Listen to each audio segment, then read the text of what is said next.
Hi guys, it's Anna here. In this video I will be painting a portrait of this beautiful white dog I saw on Pinterest. I'm always like searching there, and it's just insane how many photos I already have in my albums. So, but I mean, dogs and rabbits and birds and horses and I don't know. It's just insane. And portraits. Now I'm collecting a lot of portraits or pictures of people with expressions, and young and old and very beautiful and not that beautiful, wrinkled. Oh, this is the dog I am painting, and I am leaving the photo reference in the description if you want to try this out yourselves. So I am going to do like this step by step. I'm going to show you how I sketched it and how I I try at least, because my camera is kind of unfocusing right now because there's not much on the paper, but then it's okay. I tried to cut the parts that aren't focusing, but I wanted to show you how I kind of start with a very rough and light sketch, and that's why it's not focusing, because I mean the pencil is just dancing around and it doesn't have anything to focus. It's very white still. I think that's why. So as you can see, I kind of start with the circle like you do with a human head, you know, and then just you have to have that extension of the chin and of the jaw, and of course it's much more evident in animals like dogs and horses and giraffes and cows. It's very different than a human jaw, but you can still see the shapes, and that's what I always say, or what you should be considering. It's the shapes, and not really like I am drawing a dog. No, because then you're just thinking, oh, this needs to look like a.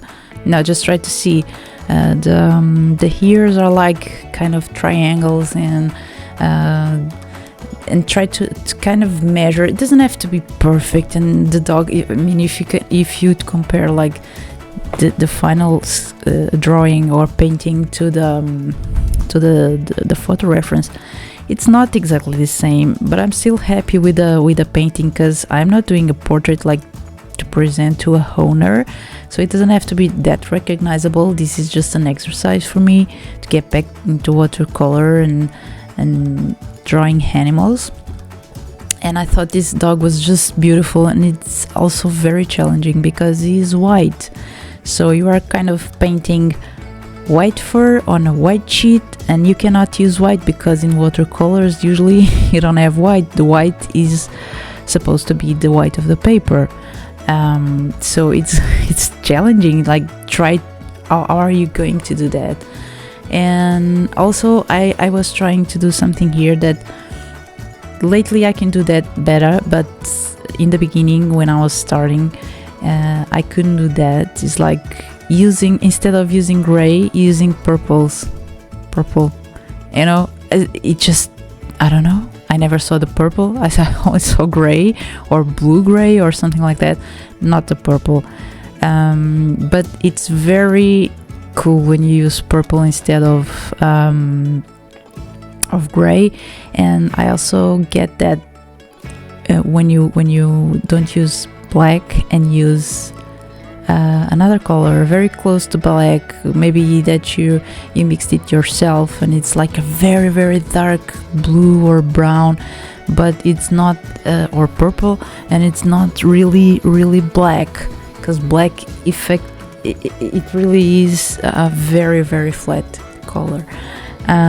So right now we are a little unfocused here, but so I tried to measure more or less where the features would go, like the nose and the eyes, and how they compare to each other, like size wise and like height on his face, like the ears and the shapes. Try to understand that, and try to, it's not a problem to erase. I'm sketching very lightly, and then just trying to the lines I like, I make them darker, but even if they are darker, and then I realize it's not okay, I can absolutely erase them. And if it's just an exercise like this one is, you can even accept it, like the dog could have like an elongated snout or whatever, or bigger ears or smaller ears. It's not, I mean, sometimes you don't really have to correct, you just have to accept and see if you like it that way either, or it's just looking weird. Okay, so, and it's not a problem like to correct things even right before you start painting, because I mean the sketch should be accurate. See, I just corrected another thing, and the dog just changed.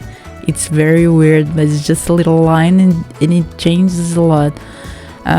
So try to figure it out and see if you like it how it is, because when you start painting it's so much harder to change things, mainly with watercolor, because watercolor is a bitch.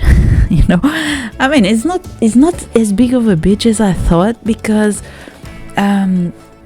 you actually can, like, if it's too dark you can pick it up, and I will in this exercise.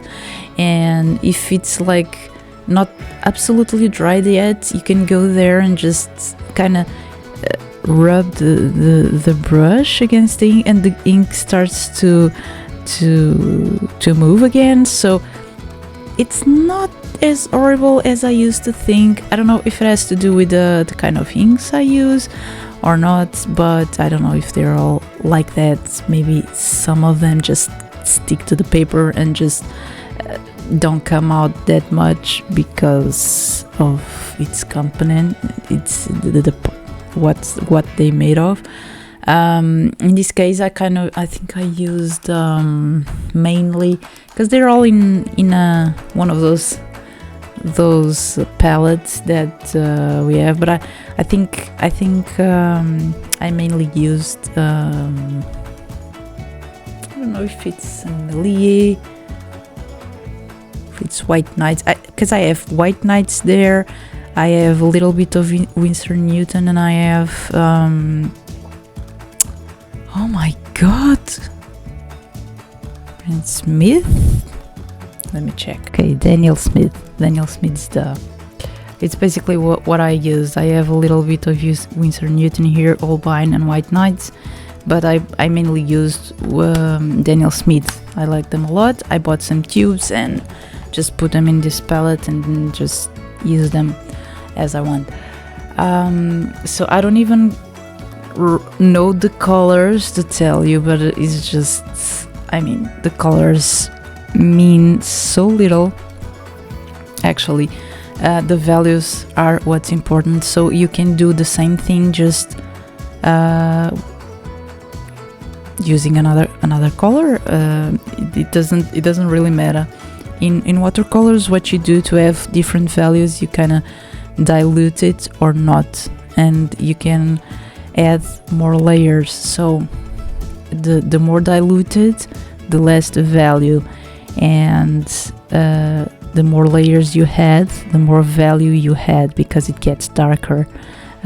So you can have whatever color. I mean, if the ears weren't made with this kind of red and were with a little darker one, or if it's diluted enough, it's going to be like the same value. So it's just the color changes, the hue, I think it's called, the hue changes, but not the value. And the value just it's the most important thing, or to give you volume and to make you understand. I mean, to make you understand there's volume there. So value is like just a painting in black and white. When you see it in black and white, those are the values. So in here, see, I'm watching. God, I'm using purple color just to make the shadows, and I like the effect. And I mean, the trick is to paint a white fur is like, don't paint the fur per se, paint the reflections of it and what is going to be reflected in the fur, like everything, because the light bounces from the sun or from the light source to whatever is around the dog and the dog himself, and the light might have a color, and it really depends on the environment. In here, in this photo, I don't see the environment of the dog. I believe it's outside because of the color of the photo, I mean the light of the photo, but I'm not sure if it's outside.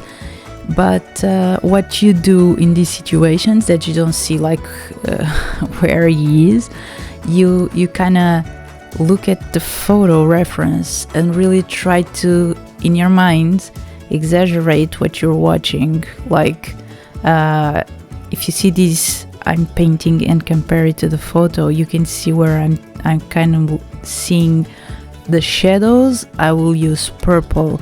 When I see light, I will use yellow. Where there's pink, I mean, it's important to make the pink appear because it's where the blood is, and it makes sense on the dog to be near his ears, his mouth, his nose, and his eye. So that will help your brain like to create the portrait. So that's what is important in this piece. One thing is very important when you're painting something with eyes, it's the eye. If you're painting people or birds or animals, the eye is very, very important, and you should pay attention to where it's located, his relationship to other features in the snout or in the face of the thing you're the person or the subject you're trying to paint. And then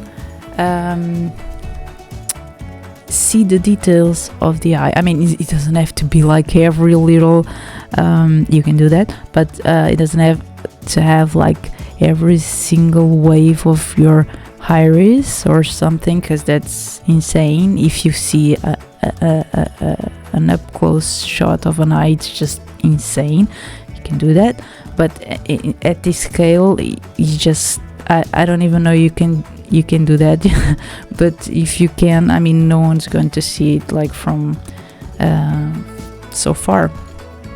So but you need to see where is lighter, where is darker. Once again, values, just values, and try to kind of match the color and see where there are highlights, and that's really important. And then I mean, an eye could be pretty without being exactly like the ones you're seeing. And if you're very good at doing eyes and very experienced with that, you can even make up an eye with another color or something else, or like even have a photo reference of another eye that you think might look good on your portrait. If it's not like a portrait of something to be recognizable, like a pet portrait to sell to a owner. Other than that, you can just be creative. I mean, the possibilities are endless. But I was trying to be like faithful to the picture, but at the same time, like using the colors I already have in my palette, because it wouldn't. I mean, it could be that thing that is just one spot of one color, but usually we need to have the same color around the portrait, so your eye can travel, and so that the whole palette, it's like cohesive. I don't know how to explain it other than that way. So in here, in a little while, I think I'm going to just lift a little bit of ink. That's another thing I was talking before, another technique.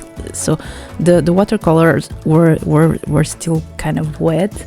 I didn't want to lift it all, I just want to lift a little bit, and I will be lifting in no time, I think. Anyway, it's on that here, that upper here, that here in the back. So what you can do, see, here I am like reinforcing values.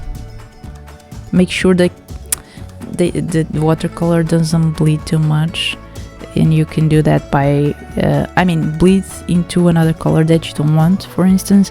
Like you should, that's why I paint everywhere like at the same time, because I try to jump from one spot to another, so I don't end up with like OC that was still drying. And you can really change the shape of what's still drying. It wasn't quite a puddle, so it was quite in that place, and it got a little bit stained, but it's not a problem. Oh, see, right now I'm just drying my brush on a paper and taking it off the paper on a paper towel and taking it off of the paper I am painting. So you can make things lighter.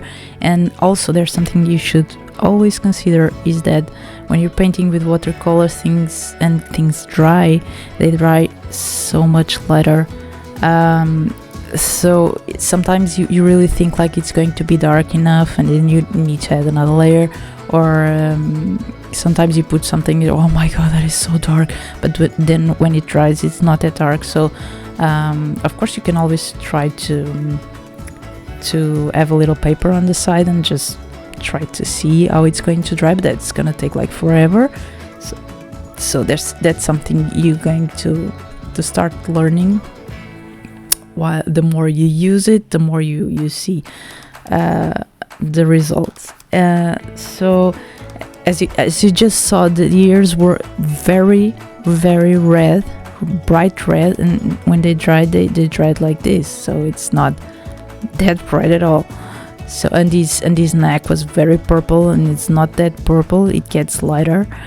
And also a good thing, a wonderful thing to add to watercolors is colored pencils. It's amazing.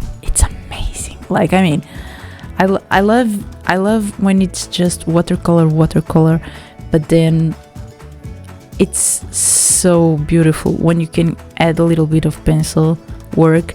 It could be this in this case I'm using like oil-based pencils. These are oh my god, my head. These are Brandage. Oh my god, let me see. So these are polychromos from Faber-Castell. You can also use Prismacolors, or I don't know, whatever pencils you have. You can even use like watercolor pencils. They are really cool for this, because then you can dilute them if you don't want them, or if you just want a little bit more pigment here and there. It's very cool, like, to add details with watercolor pencils, but you have to be careful with of course the fact that they're not activated, and if it gets exposed to water, they will like smudge. And these oil-based pencils won't have that problem, but you can only use these guys after you have finished with the layers of your colored pencil.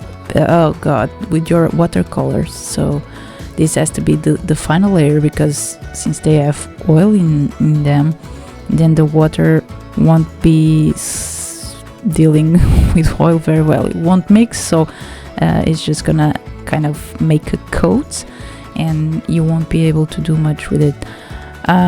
Anyway, these are very cool, like to make like details as a little bit of fur. You don't have to just use it everywhere, and like you can paint the dog like so, like he is right now. He basically doesn't have hair. Only at this year. Although I am going to use like a white Posca pen. The first Posca pen I am using is not working, but then I grab another one and there's a mistake there. Anyway, it's just a sketch. But I'm reinforcing some values here, and then I will just put some white details, and the eye will just pop. Like when you put that dot in the eye. And in this case, this dog is very like an albino dog, and you put the lashes, it looks really cool. I was not absolutely in love with the hair in the ears, but and I love to use this pop of color because of his eye, this like green lime, this green yellow. Just, it's not something like I would do, but just a little pop of it's like a spice to your eye. It's just very cool, and you could leave it like this, it's not a problem. But then I tried to make some hairs, and I could do this with gouache too, with white gouache and a liner brush, but I went with the Posca pen because it was like so much easier. And yeah, and this little guy kind of, I mean, I sped this up like 2 times, so it was kind of almost an hour. See, and oh god, I should have gone there with the paper towel and just absorb it instead of like smudging it in the way where I was like, what? And it dried so white. Usually Posca pens don't do that immediately, mainly this one, because this wasn't even writing. Anyway, it's just a sketch. It's just for having fun. See, when you pass the finger, usually it goes away, but that huge stain just, it doesn't matter. It's just a little snowflake. It's just flying around in summer at the beach. But anyway, so I tried to do these little hairs, and I didn't like it actually. These little hairs, I don't know. Actually, they weren't that noticeable because this pen was killing me, and then I go and grab another one. So you kind of just pass your finger and it's gone. It's amazing. So I added a little bit of details. And that was pretty much it. I don't know why I kept this image.